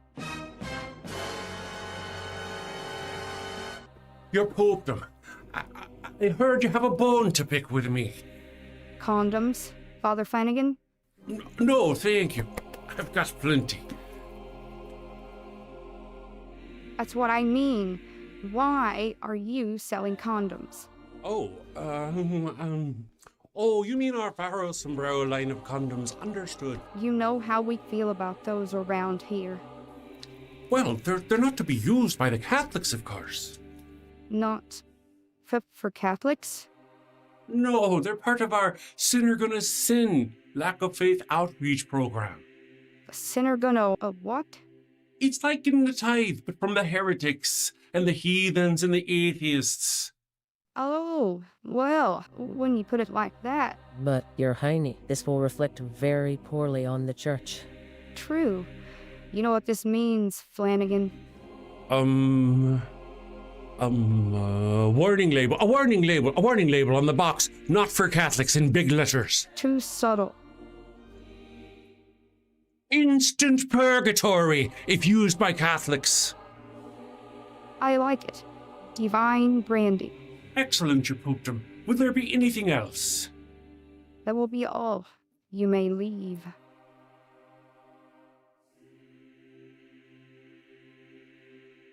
What? And we are back. Greg S says, if Tolkien is the legitimate author on Middle-earth canon because he originally produced it, then shouldn't the church be the legitimate authority on what biblical canon is supposed to be? Huh. Interesting. Brian's having a medical emergency, so I'm just going to pull her down for a second so she can... Sorry. That's okay. Archangel Gabriel, unlike some other popes, I can speak with a Texas accent. Unlike some other popes, I can speak with... Oh, yeah, that's right. Paddington Soul, good morning. Paddington Soul says, I'm bringing you back on now. She looks like she's over. Oh, you're froze. There you go. Okay, gotcha. Oh, no. Paddington Soul, a cool name. I don't recognize the name. Says it's great when you question, analyze Vatican doctrines, but no need to attack Jesus. How dare thee? Did the commercial? Did I attack Jesus? I'm just curious. I may have done. I may have accidentally stepped in some Jesus while I was walking and didn't realize it. But sorry if I. I'd fight Jesus. What's that? I'd fight Jesus. I'd square up with him. I wouldn't attack him, but I'd square up. We can go toe to toe. Let's see what's up. That's right. What's really good? What's really good? Let's see. Yes, sir. I throw hands. I throw hands, bowls. I'm old. I'd get my ass kicked. He's like in his 30s. Nah, you just gotta play dirty, babe. That's right. That's a good point. That's a good point. You know he's going to. Dirty. Right? Yeah, you know Jesus is going to. Let's see. Geo Sam, you can't be both the creator of everything and still blame the devil for the mess. It's really interesting. You're right. You know, you can't. One of the things is, can God be perfect and create a perfect being and then it all go to shit and now we're not perfect and we're really bad? That doesn't say a lot about how his quality of work. I'm just saying. And that's what I think about the penis, the foreskin. What it is, you know how whenever you get like models and they got the little plastic frame around them, right? And whenever you break off a piece of a model, sometimes it has a little piece of plastic around it. Oh, yeah, the little nub.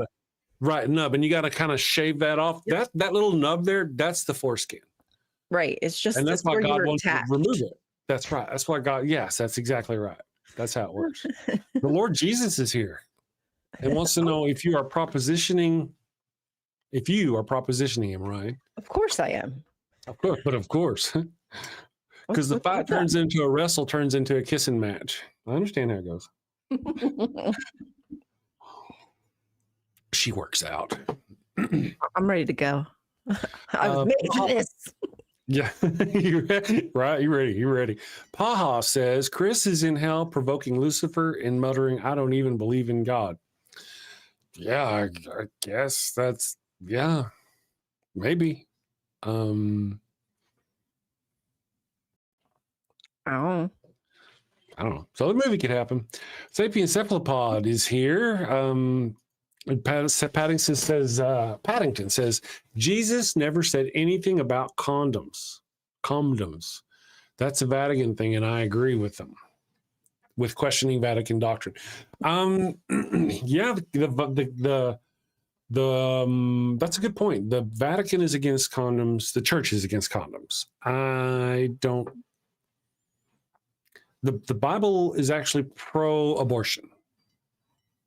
God kills infants in the womb for people doing bad things.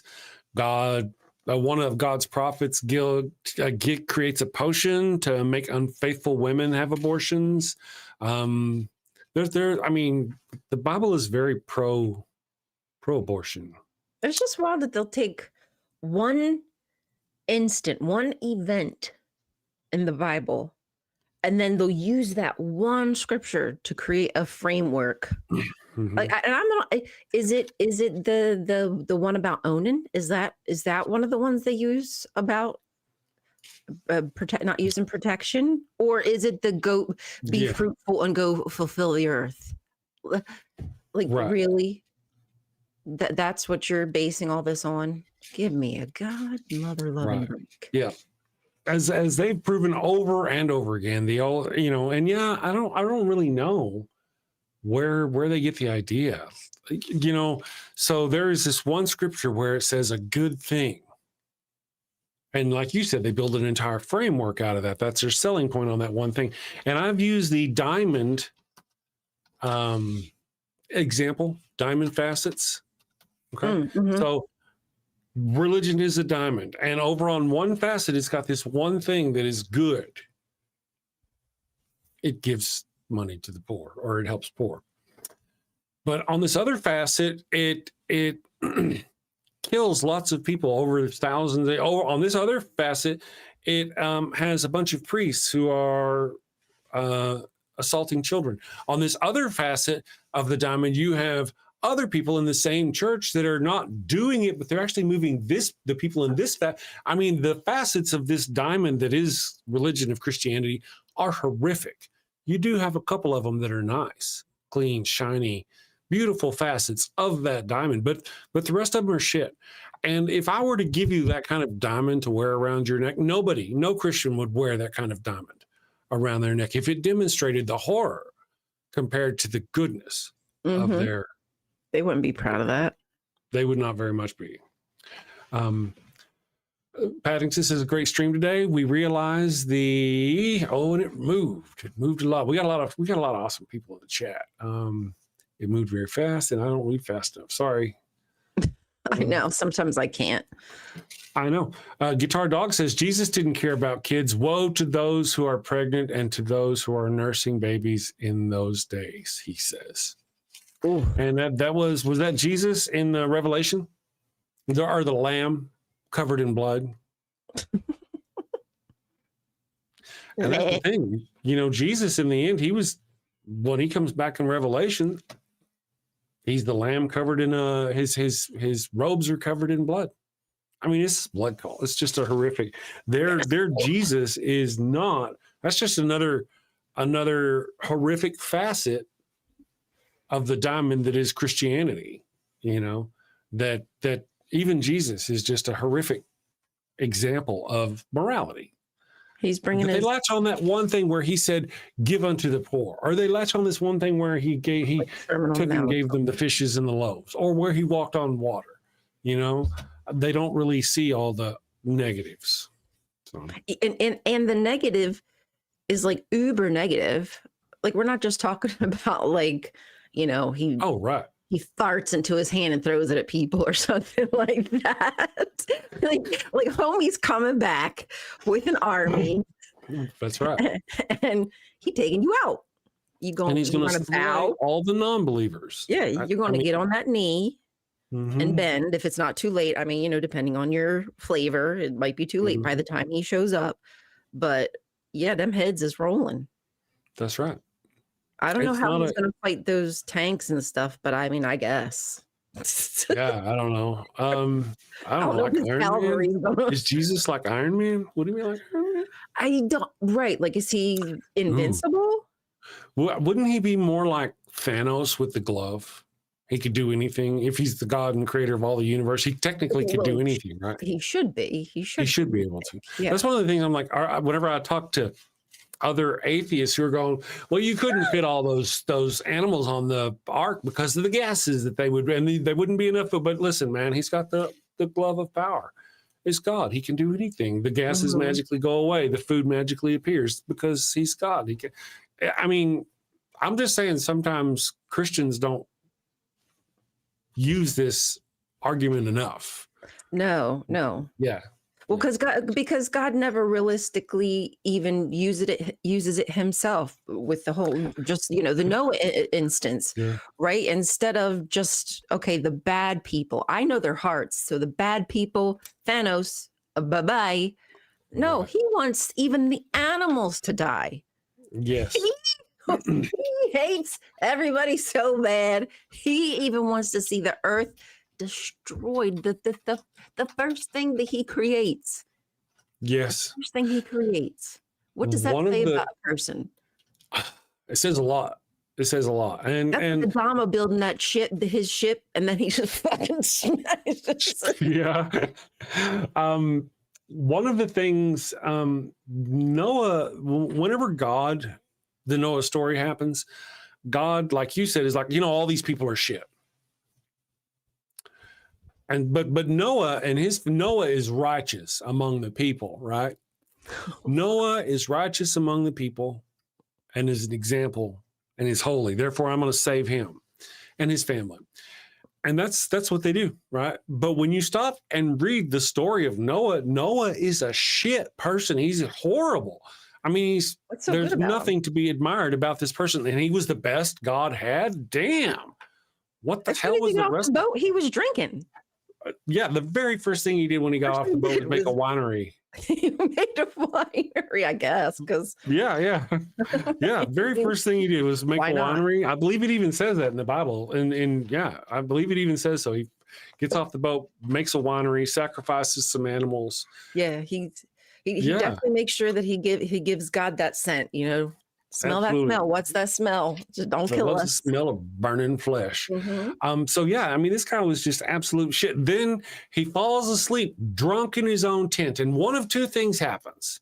Either his son Ham comes in and sees him naked, goes out and tells his brothers, hey, he's naked, and they go cover him up, or he goes in, Noah's drunk, and Ham has sex with Noah's wife. Not necessarily his mother, because Noah probably had many wives, more than one. I'm just saying. That's what some people claim Ham did. And that's why when Noah woke up and discovered it, he cursed Ham for, no, he didn't curse Ham. Keenan. Yeah. I know. Why not? Why wouldn't I you do that every curse the time, person who did the deed that you're pissed off Yep. about? Instead, he cursed an innocent child, Canaan. I suspect the second story is the real story, or like real story, but you know what I mean, the more accurate of the two. And the reason why Shem was punished was because Shem was not just damn it, Shem. Canaan was punished was not just because Canaan was the son of Ham, damn it, Chris. Ham, Shem, if you're watching. I'm so sorry. Don't forget. Okay.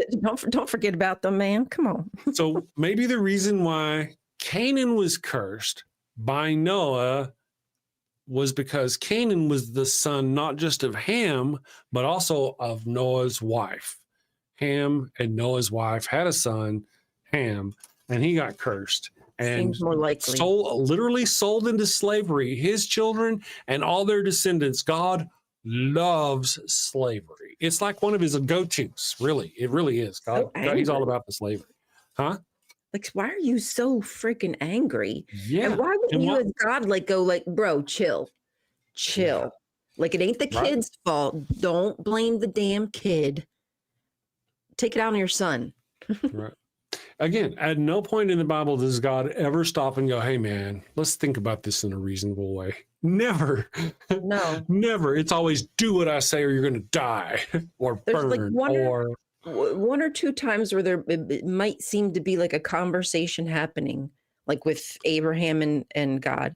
But that's, and even then it falls through. God doesn't stick to the plan. He can't even be trusted when he does finally sit down and have a heart to heart with you. He still don't do what he's supposed to do.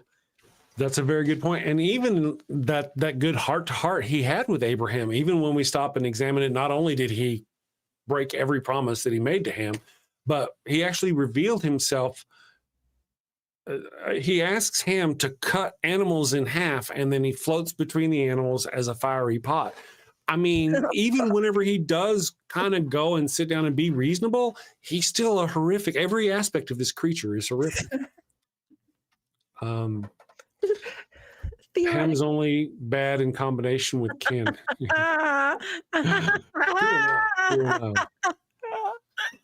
that what you're giggling at? That's funny.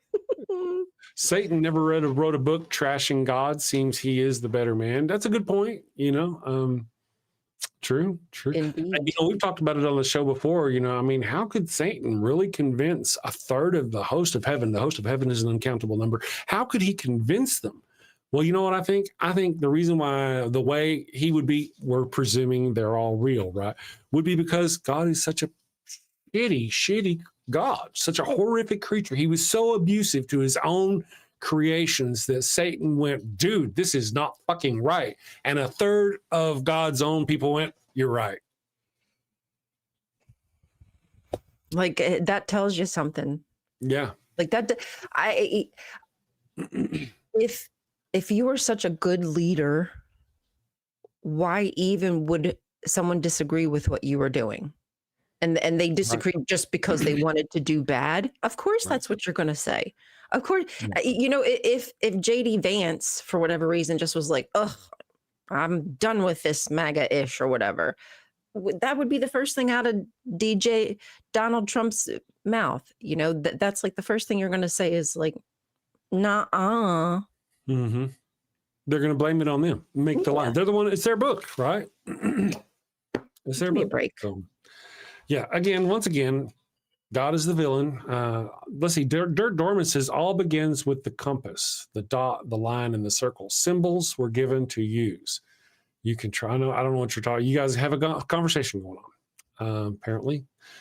Fern Lovebond. Good morning, Fern. Says Satan convinced a third of the people working there to leave the office with him when he got fired. They walked out with him and started their own company and are apparently pretty successful. Right. Kind of what it sounds like. Yeah. Exactly. Can you imagine sitting there going, who's going with me, man? Who's going with me? Come on, man. Yeah. You're if you've seen Half Baked, that's fantastic. Okay. Impression. Yeah. Well, if this were true, if I were in a council of all these supernatural beings, and I mean, even if the alleged being that created us was a POS, I'm outie. Right. If I have free will, bye. Here's one of the deals. I am so unlikely, even if I was to suddenly become a Christian, the rules are so narrow and the path is the path to God is narrow, right? So many different ways to be. How would I know I was the right Christian? Odds are, statistically, I would do it wrong and go to hell no matter what. At least I'm being honest by being an atheist and telling God to fuck off and going to hell kicking and screaming. I just kind of, yeah. Because that's the whole deal. If God actually created a hell and I die and they're like, we're going to send you to hell, just the fact that you even have a hell tells me I don't want to worship you. You're a piece of shit. Right. I just never, I could never ever see that as a punishment for a finite, infinite punishment for a finite disagreement or sin. Oh, right. Which I don't even believe exist. Or they're not even a thing. True.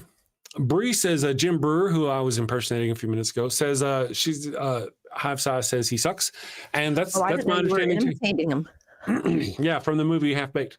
And Okay, I forgot. yeah, Okay. and that's the only thing I've ever seen him in. I have seen like some of his stand-up, and I was not impressed.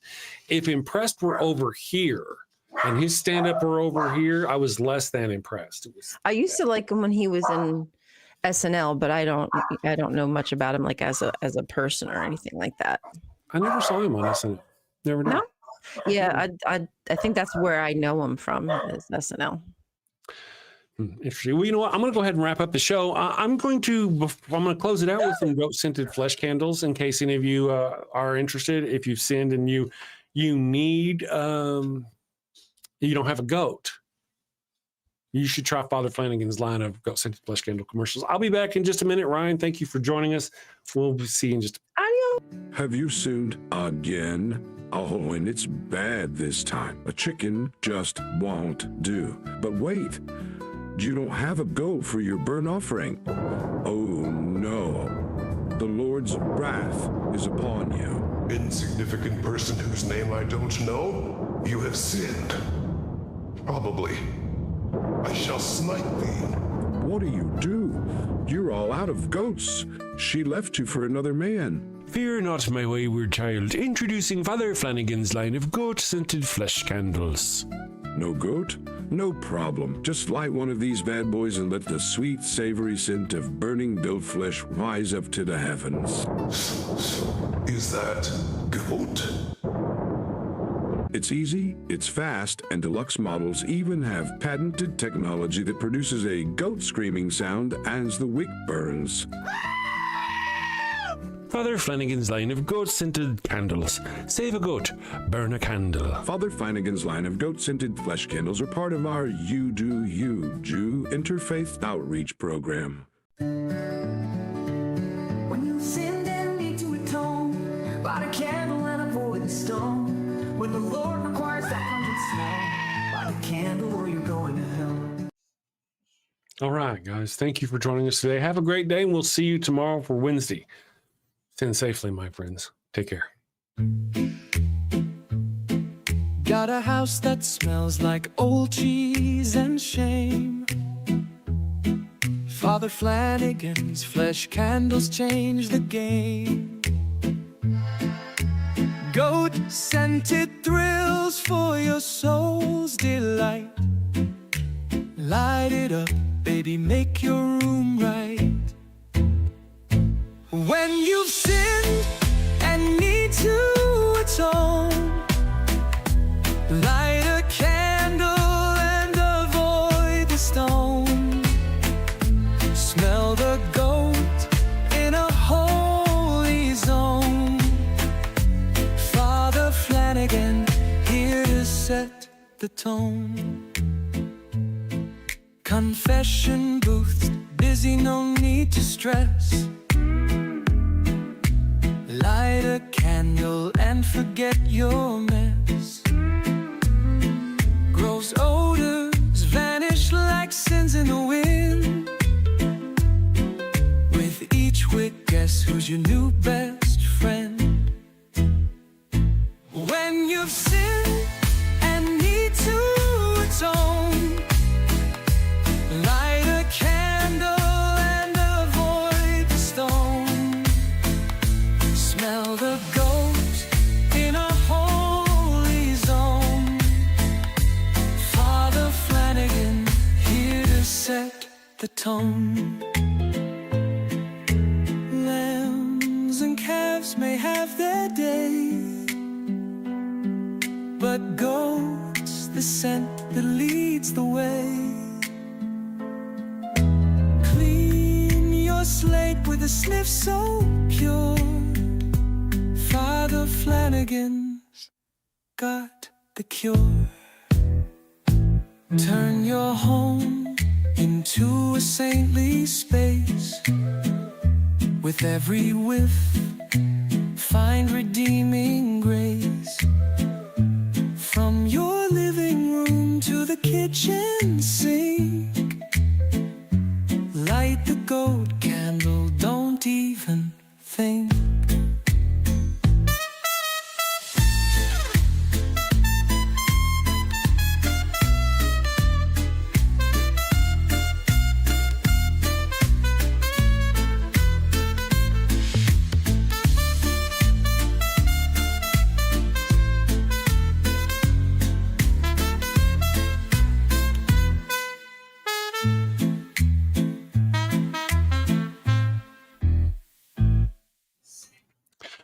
Fern, thank you for the $2 super chat. Says, haha, you can't read me. The show's over. I win. I actually read you. Haha, I win. Take care.